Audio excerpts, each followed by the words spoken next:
In this video tutorial, we will edit the columns. Let us observe this sample file in the 3D view. We can see there are a few columns in the drawing. The columns are at different heights.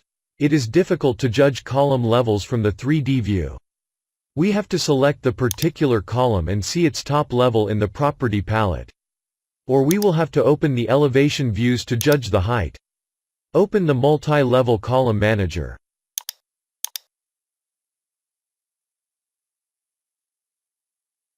Select the grid point, say A1.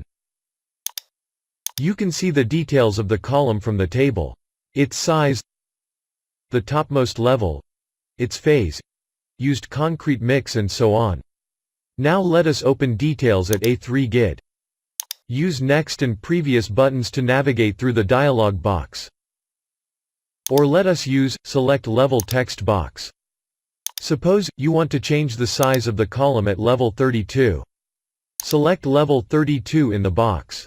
The table shows the details of the column at the grid A3 at level 32. Change the size of the column, change the phase or concrete mix and click the OK button. Reopen the dialog box.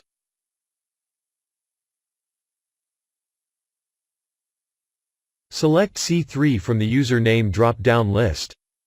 The details of the column can be seen in the table. Use the Next button. Change the size of the column at level 32. Hit the OK button.